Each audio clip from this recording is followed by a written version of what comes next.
Hey, it's David, and you're listening to the Tonebase Classical Guitar Podcast. Really happy to have our second flamenco guitarist on the show, Narezo.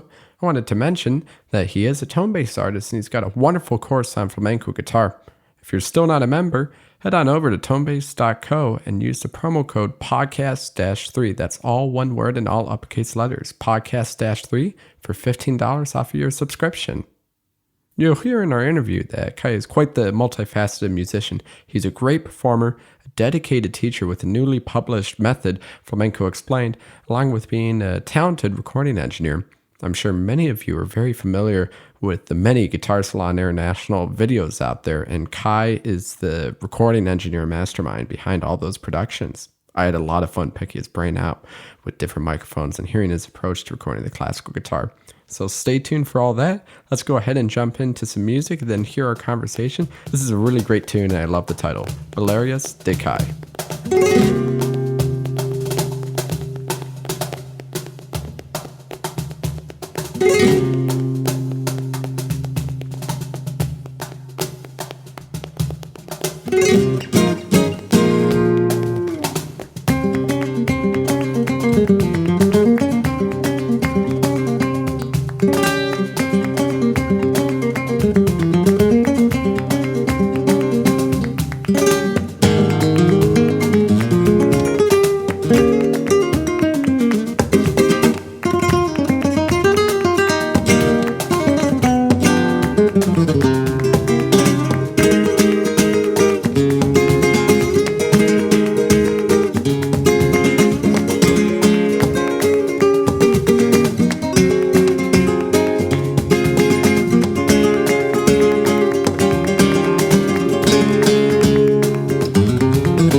nowadays it's much more common for flamenco guitarists to be able to read, or at least read a chart. Yeah. But until very recently, even being able to read music was, very rare. Yeah. In the flamenco world. And mostly the teaching approach for flamenco is just using the ear. Completely by rote. Yeah. Yeah.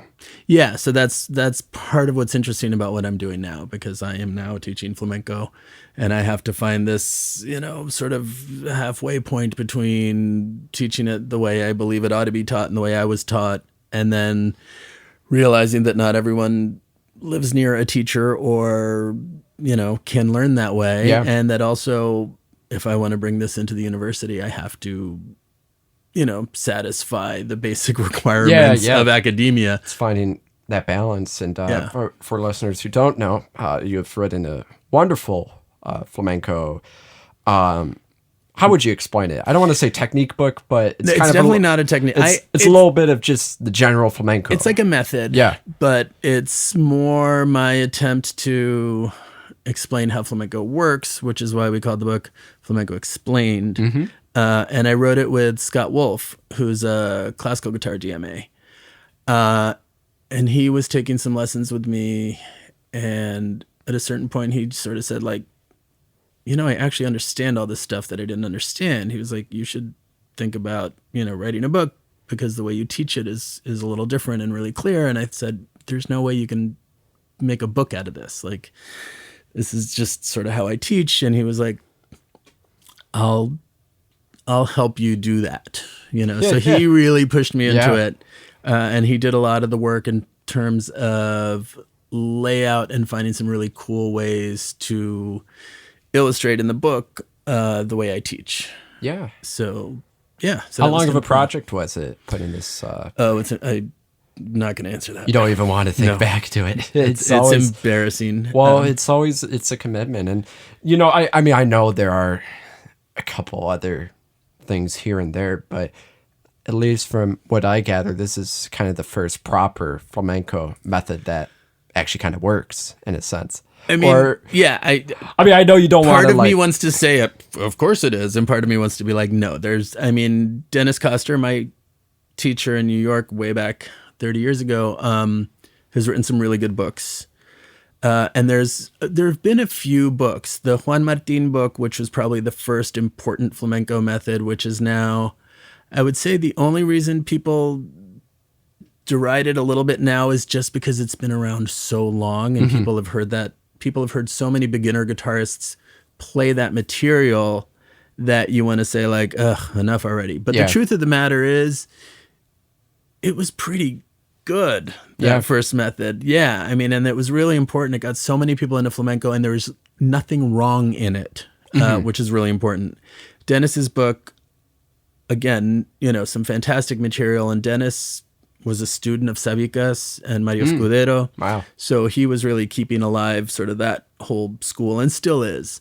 But what none of the books really did was explain how compás works and how the rhythms work and how you play flamenco when you're not reading a score, right? Because all of these books essentially show you the techniques and eventually present you with a score to play. And so you play that piece the way it's written. And what I've really tried to do is give you all the tools you need to play your own pieces and get material from other sources than my book or my website, and be able to put it all together in a way that makes sense. And your book, it's geared towards a guitarist who already knows how to play the instrument. Yeah. Was it geared specifically towards classical guitarists, or just a guitarist who knows how to read? The idea when we were putting the book together, and we talked a lot about this, and what we ended up deciding was that it was basically for classical guitarists who would like to understand how flamenco works. So we do assume you know your way around a guitar and you can read. We're just, for the Flamenco Explained website, putting together a course for absolute beginners. And it's amazing doing that, just to see all the stuff you assume, because we've been playing for so long that it's like, and then you do this. And Tara, who's my partner and my business partner and my producer, and also plays, and so she's a student, she'll stop me every now and then. She'll be like, what does that word mean? And I'll be like, oh, right, not everyone knows this stuff, because when you, so I'm still learning how to do that musical language for practically all your life, it's Right. so easy to forget. Oh, the general public has no idea what I'm talking about. Exactly. So it's finding, yeah, exactly. So I wanted to make this book for people who already play and want to understand flamenco, and then, the website's starting to do kind of well, and so we get a lot of requests for this and that. But Yeah. the one we get the most is like, excuse me, I don't really know where to start. Yeah, From the beginning, and people will say, oh, I can't start. I want to learn how to play the guitar, but flamenco is too hard, right? To which I'm always saying, well, any great flamenco guitarist you listen to probably started playing flamenco guitar. Yeah. So yes, you can start with this. Yeah. But it's intimidating. What would you say is the hardest part for classical guitarists? Not necessarily transitioning just to flamenco, but learning flamenco. Do you find just the lack of sheet music and using your ear more? Or is it the rhythm, or does it completely depend on the player? The biggest hurdle is that most people want to play flamenco guitar and they don't listen to flamenco. That's by far the biggest hurdle. I have so many students who, when I ask them who are you listening to, they either don't know how to answer, or they'll say, the Gypsy Kings. And, I love the Gypsy Kings, but they're one tiny little corner of flamenco. Yeah. They're like the pop music of flamenco. So if you're not listening to flamenco day in, day out, and you don't have it in your ears, the chances that you're going to be able to figure it out and really understand it are just really slim. It's like, hey, I want to learn blues guitar, but I'm never going to listen to the blues. I want to learn jazz, but I like to listen to something else, Yeah. And that's really what happens. People come at it thinking like, oh, show me a score and I can learn this music. And it's like, no, it's not how it works. I think it might also be a little bit, at least in the States, we have so much access to classical concerts, jazz concerts, rock concerts, but to find a flamenco concert, you got to search a little bit, Absolutely. This is true. But that's no excuse. right. And there's so much more access than there used to be. Like when I was coming up, and I'm now old enough to say, when I was a kid, but I had to scour the record stores to find anything. There was no YouTube. There was no Spotify. None of my friends had flamenco records to share with me. Like, it was all me going out there, hitting record stores as often as possible. Every time I went to Spain, I would load up on any name I had ever heard, and I would bring back as many records as I could afford. And I was obsessed with listening to flamenco. Yeah. And I think that really made the difference. And everyone I know who's any good is obsessed with the music. Like, it's almost ridiculous to be saying this, because of course you need to listen to the music that you want to play. But with flamenco, somehow, especially classical players, feel like, oh, well, that's the thing I can learn, as if it was like a new kind of tremolo, like something you're adding it's just to your Spanish-y guitar. Right. It's like, it's not just like a little different technique you're adding to your toolbox. It's a whole different style of music with a, ancient culture and just so much behind it. At least in Granada, the guitar makers are very particular how you name them. They get, at least some of them, the more old school guys, if you call a luthier out there a guitar luthier, they are angry. They go by guitarero, at least from what I saw. You're talking about Rafa.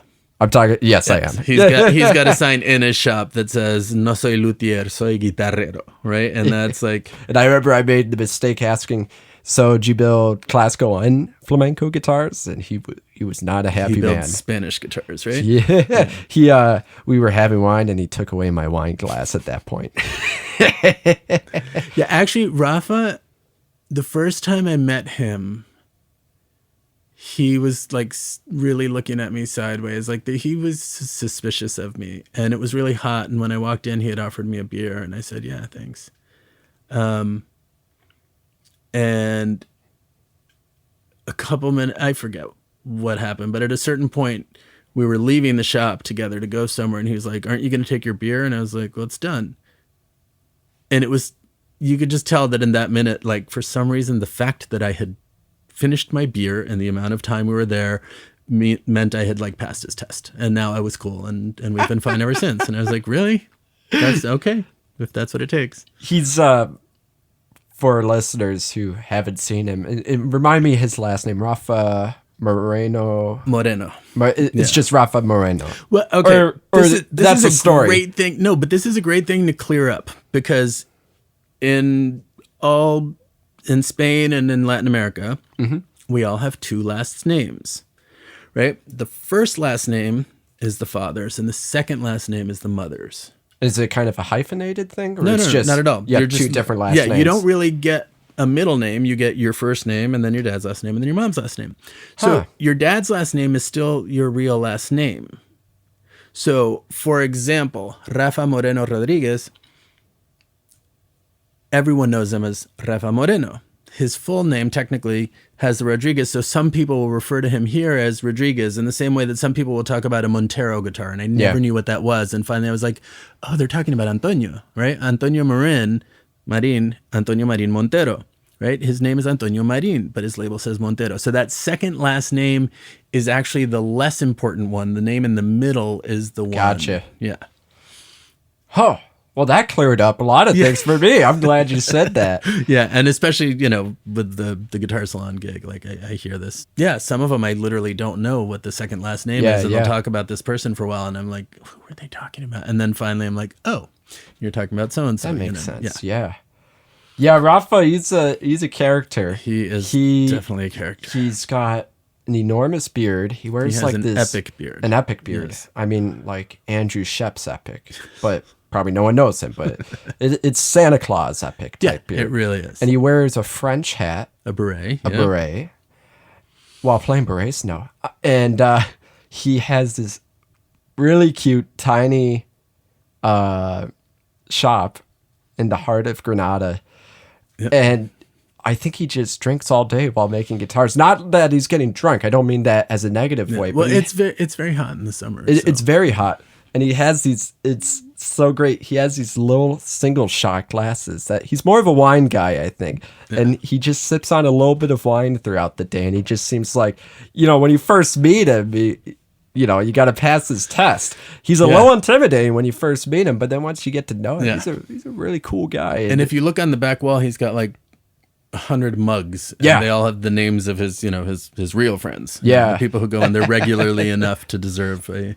And there's photos. Maybe it's just I haven't been to any other luthier, or I should say Guitarero shops outside of Granada, but it's just amazing seeing all these photos of the players that these makers have witnessed being played by their instruments. And I can't even imagine how fulfilling it must be for someone like Rafa or others to go to a concert with a really renowned player making just beautiful sound on their guitar that they saw when it started off just as a couple blocks of wood. I mean, I can't even imagine how that feels. Yeah, and that's one of the great things about Granada. It's just there's so many guitar. I kind of grew up in guitar maker shops. Yeah. Once I got into flamenco, like I think after I'd been playing for like a year, I went to Spain and spent the summer at the Cordoba Festival, and I ran into Stephen Hill, who's my age, and he was just starting out as a maker. Yeah. And his goal that summer was to meet every guitar maker in Spain. Wow. And he had a car. And we met Manuel Reyes. And then we went around all of Andalusia. And we went to Sevilla. We went to Jerez. We were taking guitar lessons everywhere we went. Yeah. Is Steven a player as well, or was? Yeah. He's actually not a bad player. Yeah. He was there taking This was actually my first year, and I remember Dennis's advice before I went to Spain was take the beginner class. No matter how good you think you are, take the beginner class. So I was in the beginner class, and Steven was actually in the advanced class with Paco Peña as a player. But and he had his first ever flamenco guitar with him that he had made. Wow. Does he still play today, or is he just? He makes guitars, but he plays enough to show them off to you if you want to hear them. Yeah. Oh, that's... Yeah, he's not a bad player. Most makers, you see them try to play. It's like, whoa, you've got such a great ear, but... Yeah, I know. But some of them can play. Yeah. Just a few. So Steven's one of those guys. Yeah, we met every guitar maker in Granada. We met, we went to Madrid and met all those guys. And I ordered my first real guitar, and I still have my 1989 Stephen Hill that he made me. And that was the first real guitar. Oh, that must have been exciting. Yeah. I've never ordered a guitar myself. I've always bought used, but there's got to be something so exciting opening up that case the first time. Yeah, I don't even remember. I don't remember how I got the guitar. don't remember if I went to, because I visited him quite a few times when he was still, now he works in Spain for like the past 15 years, but I visited him in Lewis, the little town outside of London where he worked for years, a few times. So I may have picked up the guitar. And the other thing that happened with that guitar was like 6 years ago, I sent it to him to do some stuff and UPS just destroyed it. No. The pictures are just painful to watch. And so he had it got to him. And so he resuscitated it. So it's got a new top. It's got new sides. The back and the neck are original. He salvaged the rosette and the bridge. And it's, this was after an extra 25 years of experience on his part. So Yeah. I hate to admit it's a much better guitar than it was, but it's still his number 8. Yeah. And I have that. And you still, the label survived. Yes, the label Yeah, survived. very cool. You probably are very knowledgeable about this. There's, at least from what I gather, and I know what guitars I like the sound of, but I don't know a ton about building and everything. How would you describe the Madrid school versus the Granada school of building? It seems from my perspective, those are the two main spots where guitars are coming out, with kind of the Rodriguez family in Madrid, and then, I mean, there's so many. Yeah, Granada. well, Cordoba's, so Rodriguez and Reyes Cordoba. are in Cordoba. Oh, they were in Cordoba. Okay. Yeah. And they both sort of changed. They both started out making smaller, lighter guitars, and at a certain point really shifted to bigger, sort of more solid. And I would say that's really the difference. Like the Madrid guitars are bigger. They're sort of a little heavier. They're a little more solid. The Granada guitars are definitely lighter and smaller, and maybe a little more refined and a little less powerful. And that's like a huge sweeping generalization. Yeah, But yeah. if you had to generalize, lighter and more refined, I would say in Granada. Although I'm sure some people would say it's exactly the opposite. So, We're starting the fire here. yeah. But they're definitely, the one thing I can say is that the Madrid guitars are bigger. And this is all after a certain point, like I have a 69 Conde, which is a Madrid guitar, but it feels much more like a Granada guitar. Like they were all coming out of the, sort of Torres school. And what's interesting is, so Madrid is really the Ramirez lineage, right? Everyone in Madrid kind of came from that. Yeah. And then the Esteso lineage, which is the Conde, the flamenco side, although they made some great classicals. And then Granada was all this maker who most people don't even know about anymore, Benito Ferrer. And then Antonio Marin had this relationship with Boucher. So, The French maker. Yeah, right? Yeah. So Robert Boucher, who's made very few guitars, but they're amazing.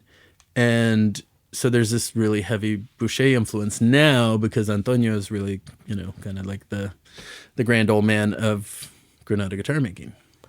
There's something so special about Granada, where it just seems everyone loves the classical Spanish and flamenco guitar. And it's probably pure luck, but I play on a Paco Marin, which I bought when I was in Granada my first time. I wasn't planning on it, fell in love, paid it in cash, terrified walking across the street with a couple dollars like that in my pocket, but everything worked out. And before that, when I knew I was going to buy it, but I was still kind of demoing it, I went to this restaurant. I forgot the name. It's where Segovia used to dine. It has the... Oh, yeah. I forget what it's called right now. Chico, something. Chiquitos? It might be Chiquito. I think it was Chiquitos. It's a fantastic restaurant. Segovia used to dine there, along with, I think, Defaya used to eat there back then. A lot of really influential figures in our world. And there's kind of this restaurant portion and then a bar portion. I mean, the tapas in the bar portion are amazing to begin with. And I was standing there. I was like, shit, that really looks like Paco Marin. I wonder if that's him. And he was sitting with an elderly gentleman. And I ended up coming up to him, and I am the worst Spanish speaker you would ever meet. I took 5 years of Spanish through middle of high school, still could barely get around. And I finally worked up the guts to ask, are you Paco Marin? And it ended up being him. And he was the nicest guy ever. and he was sitting with his uncle Antonio Marin having beers, and I had no idea that's who he was till he introduced me. It was only in Granada would you have an experience like that. There's no other town that's quite as guitar-y as Granada. And I was asking the bartenders about it when they left, and they weren't even guitarists, and they had praising words. Oh, Paco and Antonio, they are such amazing makers and such great people, and so many people come in from out of town to visit them. It's just, you would never experience something like that anywhere else, at least in my opinion. Yeah, no, I think they're all proud of Granada as a guitar town, and of course a lot of foreigners come in and spend a lot of money because they come to buy guitars, and there's a lot of good guitar people tourism. Like Pepe are it's like a rock star walking down the street. I mean, he is a rock star in a sense, but just everybody knows who he is. I'm telling you, to any listeners out there, go to Granada. Actually, go to CSU Festival de la Guitarra, which is where I met you the first time. Yeah, Summer Arts is awesome. So CSU Summer Arts is a program that has been happening for many, many, many, many years. And it usually happens at one of the CSU campuses. And I started teaching when it was in Monterey Bay and did summers there.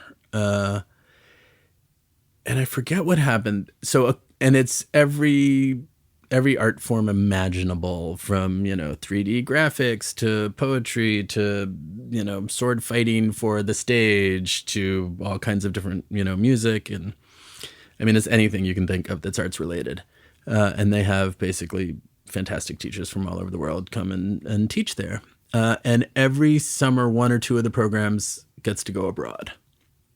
So we were supposed to go, I think, in 2019, and this was 2017 or 16 or whatever. I can't even remember.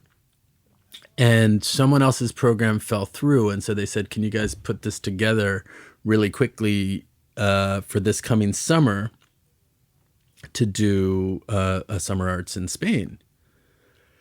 And so Scott Morris called me and he said, how do we make this happen right away? And I said, well, let me call some people in Granada and see what's going on, because that would be the obvious place for it. Mm-hmm. And it just turned out that my good friend Vicente Coves was about to launch his first international Granada Guitar Festival.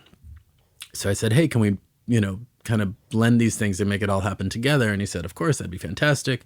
We'd be bringing more audience to his festival. And so it all just worked out so well that first year. And of course, Pepe came to do master classes. Vicente himself is a fantastic player. He actually plays with Pepe quite a bit. Yeah. And he's a very great teacher. Close student of Pepe's as well. Yeah. And they've recorded together at this point. Oh, really? I didn't know that. They've done like couple a whole recordings CD together. or just a couple CDs. Yeah. Are they available now, or? I think so. Yeah. I think they're on Naxos. I had no idea. Yeah. And so the program went so well that the mayor of Granada literally said, hey, you guys should come back next year. And we all said, well, that's not how it works. Each program gets to go abroad once every, 10 or 20 years or something. And the mayor said, but we want this to happen. So what can we do to make it happen? And they made it really easy.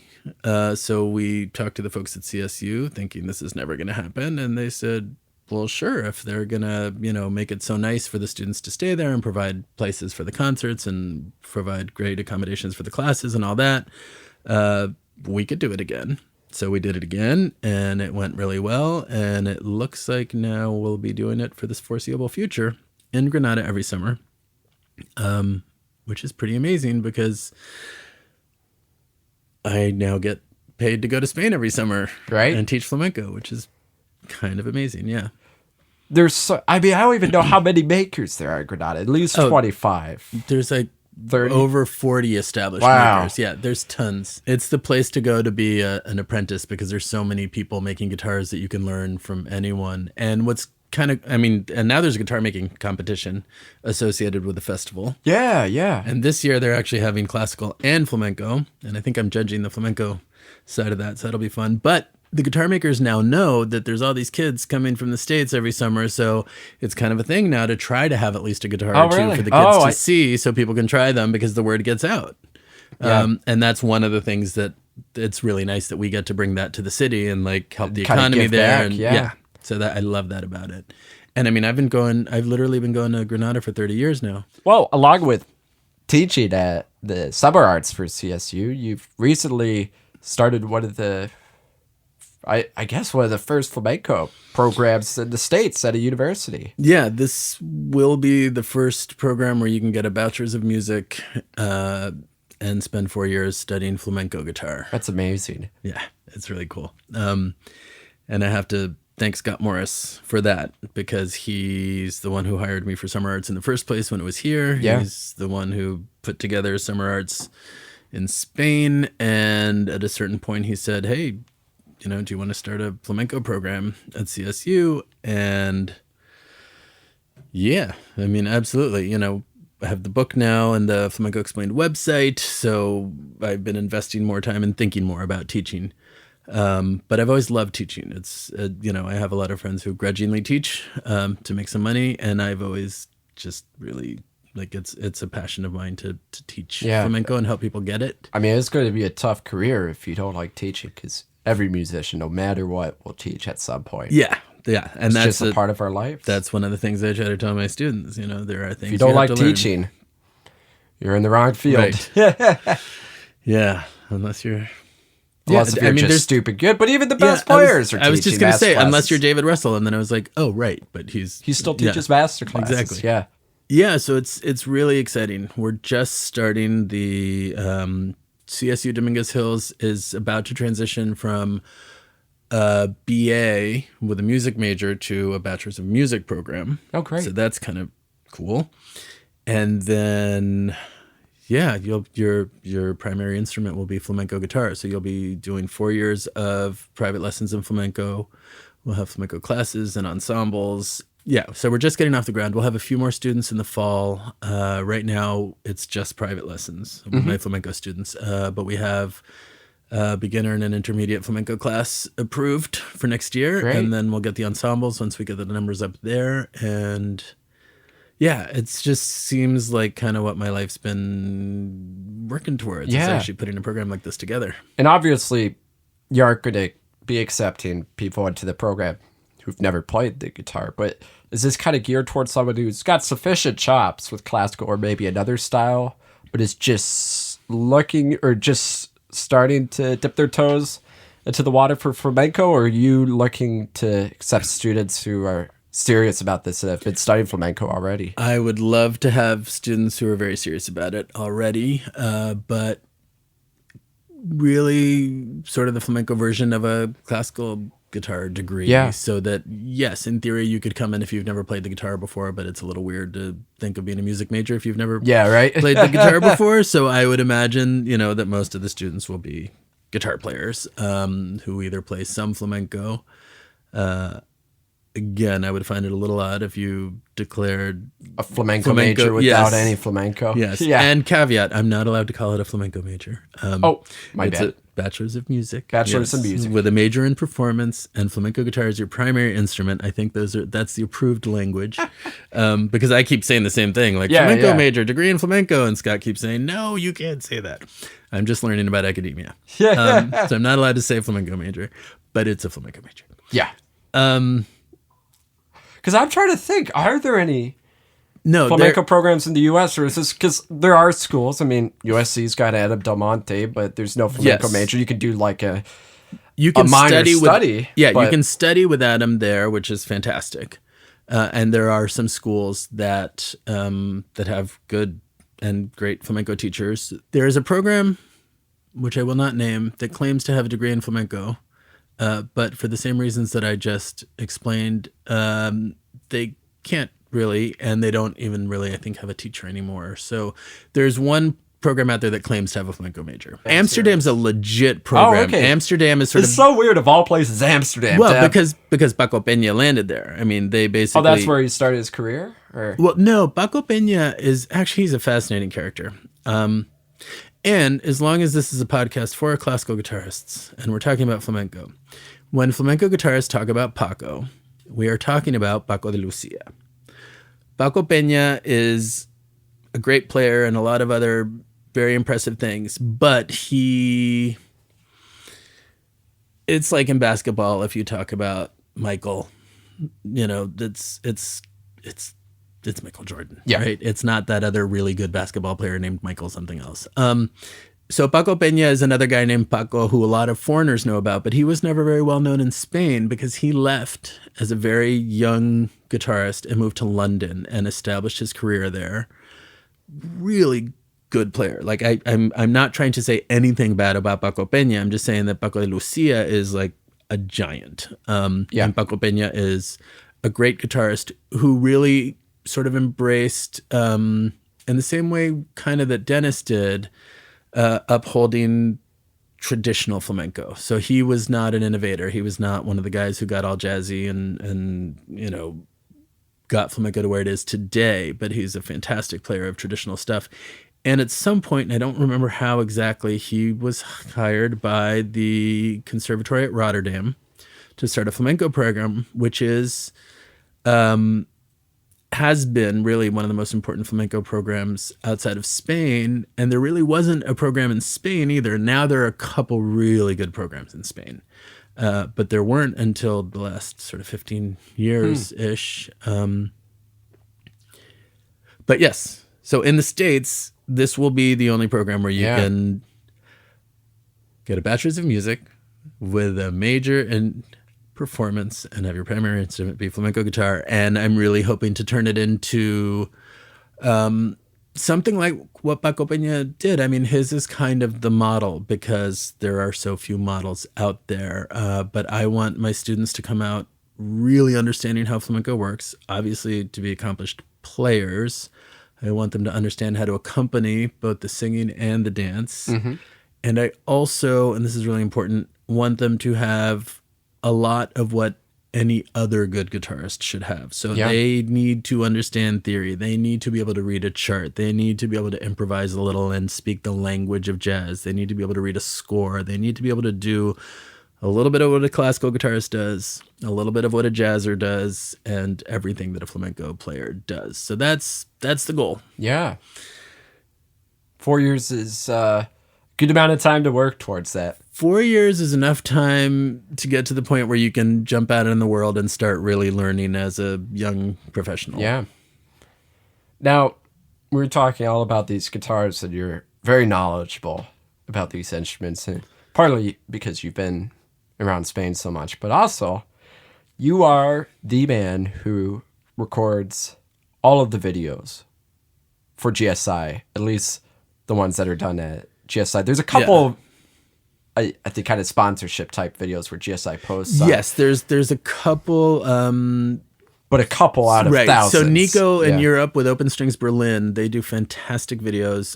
They'll shoot some stuff in Europe occasionally for us, and that's recent. And those guys are great. And then, yes, occasionally we'll partner with another company. And that's more because someone else will record a video and they'll borrow a GSI guitar.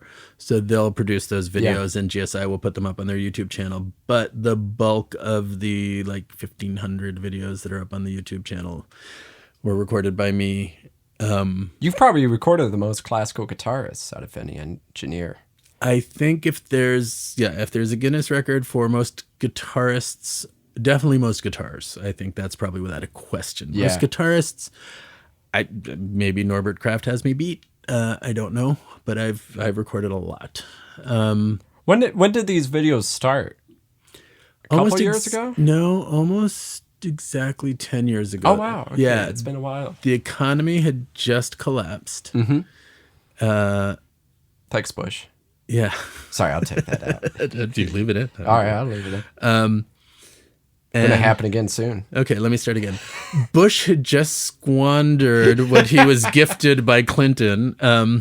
So the economy had just collapsed, and I was actually getting my car fixed at the Volkswagen dealership in Santa Monica, and I didn't know what to do. And then I remembered that Guitar Salon was near there, and I had met the guys earlier, and I think I'd recorded a couple of videos as a player for them when they were literally doing them on a phone. And I was just hanging out, killing time. And we were talking about my background in Granada and in Spain and playing and talking about guitar makers. And they're like, you seem to know all the guitar makers. And I was like, yeah, that's kind of how I came up, was with guitar makers. And they said, do you want a job? and I didn't actually need a job, but the way the economy was going, I thought I'm probably not in a position to say no. And like 6 months later, was so grateful because so many gigs and students disappeared. I mean, the economy was rough, and people just would call and say, I can't afford lessons anymore. And gigs sort of dried up, and gigs that had paid pretty decent went back down to what people were making here in the 90s. Yeah. It was a rough time. Anyway, so first they wanted to have me be a marketing guy, and that I'm just not a marketing guy. That just didn't happen. But I did start shooting videos. And the video was terrible. I'm not a video guy, but I've always done a lot of recording, and I actually already had a little recording studio in Hollywood. So I did pretty good audio and very bad video, but at the time, no one was doing great video. And so that worked. That made sense for GSI. And that actually sort of was marketing, but I didn't have to do marketing. So we just started cranking out videos. And it was really fun because I got to meet all the great players who are in Southern California, which is kind of awesome. And again, Scott Wolf was a big help in this because I know Scott Wolf because I met his wife the first year I moved to LA. She's a dancer, and she was still at UCLA as a student. And I accompanied for the flamenco dance class that they had there for a little while. Yeah, so that's how I knew Wendy. And then she started dating Scott. And so I met Scott, and he was a guitarist. And so that's, yeah. So, and he was still getting his DMA, I think, at the time at USC. So he introduced me to a lot of great players. Yeah. And obviously GSI had great contacts. So little by little, it started to just turn into a thing where people who were in town would call me and say, hey, can I do a video too? And now it's at the point where if I wanted to, I could probably schedule people every day of the week. Yeah. You're at the point where you have to decline now. Yeah, which sucks. I hate doing that. I really would love to record just everyone, but you only have so much time. Exactly. Yeah. So now we try to do, one at most 2 shoots a week. So it's still a ton. Lot. It's a lot. And each shoot is anywhere from 2 to, 5 or 6 videos. Well, have you found your approach changes with the recording of classical guitar over the years, or has it kind of acted very similarly? It's evolved. At first, they were all 2-channel recordings. So I would just use a pair of KM84s. And what I would do is I actually developed a recording technique that was based mostly on the fact that I needed to keep the mics out of the shot. Okay. So just out of the frame on either side is a KM84. And that's how I did the bulk of the videos for many years. And it was just a thing about placement, and then, just mixing them. Yeah. And I sort of decided from the very beginning that I would not EQ anything, because in addition to being entertainment, they were supposed to be a fair representation of what the guitar sounded like for someone who might be buying them. So I never EQ'd anything, but that doesn't mean that I would just use the flat recording. I mean, as well as I do, that there's a million things that you can do that will affect how a guitar sounds. So I feel like I try to get as close as possible to what I heard, if I can remember that, plus reverb. Yeah. Because everyone wants a lot of reverb. And then the nice folks at Apogee gave me this interface. And at the time in the studio, I had, a Pro Tools rig, which was totally not portable, but they gave me this amazing 8-channel ensemble interface. And so since I had a portable interface, it was multi-channel. I was like, let's start playing around with more mics. And at first I went a little crazy, and then I settled on 3. So there's basically a spot mic and still the KM84s. And the spot mic has evolved over time. I've tried a lot of different things. For a long time, I did a TLM 170, which is a great neutral spot mic that a lot of classical... That's a large diaphragm. Yeah, medium. It's the same diaphragm as a U89. Okay. Is that it's usually the black microphone? Black or silver. It's got the built-in weird little shock mount thing.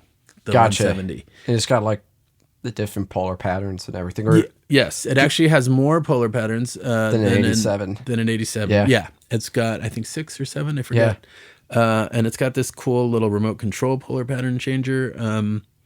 Yeah. To be used in post or No. Just if you're across the room. Mm-hmm, exactly. That's got to be handy. Yeah. I didn't have it. I didn't need it. But it's available for that microphone. And it's a very popular for spot mic for classical recordings. Mm-hmm. It's one of the old standards. It's a transformerless version basically of a U89. And I used a U89 for years, which I also loved. I do kind of like transformers. Just for our listeners, what's a transformer? Oh God, don't ask me. It's a thing that makes things sound good. It's a lot of copper wound around like an iron core, and somehow that helps you change things. And I don't know. Like I stopped taking science at about the 6th grade, and I don't understand the engineering. Ears. Yes, and I did learn how to make cables, so I can solder, but I do not understand how any of my gear works at all. I just get to know it as well as I can, and I do know that I like a few transformers. Yeah, in my chain, it definitely colors the sound a little bit and kind of beefs it up. It warms it up. It just gives character to the sound. I think technically it adds 3rd order harmonics or 2nd order harmonics. One of these things. I don't know. And the quote unquote definition is it's an impedance buffer, and it's like, what the is that, you know? Dude, the whole impedance and loads and all this thing is another one of those things that like I've literally read the explanation like 40 times probably. And it makes no sense. And there's every now and then for a split second I'm like, no, I still don't understand. Like I just don't get it. Anyway, you're using the 89. You went to the 170. I went from the 89 to the 170. Oh, actually, yeah, because I eventually sold my 89 and got an 87 that I kind of needed at the time because, for the studio, not for the GSI recordings, but the studio just needed to have an 87. Yeah. And then I kind of regretted that because I loved the 89. I never loved my 87. Yeah.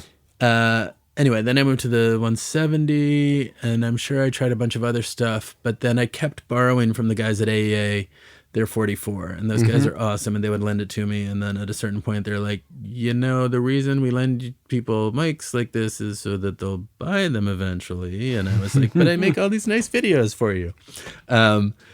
So I bought the 44, and I would do it again in a heartbeat. The AEA 44, which is their recreation of the RCA 44, is just one of the most gorgeous microphones on the planet. It's the, for listeners who don't know, it's the kind of Les Paul style microphone, or Frank Sinatra. If you've seen the old Sinatra pictures or Ella with the big microphone that's hanging down that says RCA, big kind of rectangular thing. It is a heavy mic. It's like 8 pounds. You probably need a good stand for that. Yeah. You don't want to put that on a flimsy stand. And you're saying AEA rents those out to Hollywood film companies, right? For sets? They started out as a company that repaired all the old RCA mics. And so what they have for sets are just empty shells. So they don't want to put a ribbon in there. Yeah, there's no actual microphone in there. It's just the thing. So if you're doing a movie about the 40s or the 50s or the 30s, or I forget when the 44 was developed.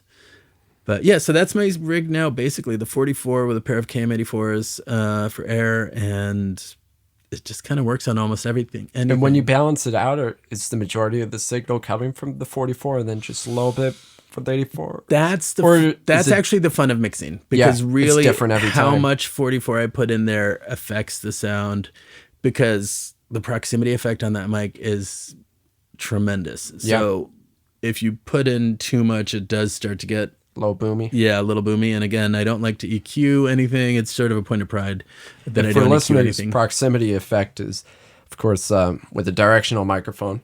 I can try to demonstrate on this one, but it's actually designed to eliminate proximity effect, but it still has a little bit. When I get really close, it gets really deep. And basically, you're just getting much more low end. I don't know the science behind it. I just know it happens. Right. But usually it's more of a thing if you're very close. And that's one of the things. So you learn to use that really when you're recording, and then when you're mixing, like it's basically better than EQ, really. Yeah. Proximity effect could be an enemy, and it can be your best friend as well. Yeah, you just got to learn that it's there and how to use it or avoid it, depending on what you're trying to do. Thank you, Kai, for being on the show. Please join me in 2 weeks for a conversation with the Scottish guitarist Matthew McAllister. We're going to leave things today with a really neat track that's kind of fusion, jazz, flamenco, almost a little bit of rock and roll in there. It's titled Marchena Sevillanas, and this was recorded and mixed by Kaya himself. I'm David Steinhardt, and we'll see you next time for the Tonebase Classical Guitar Podcast.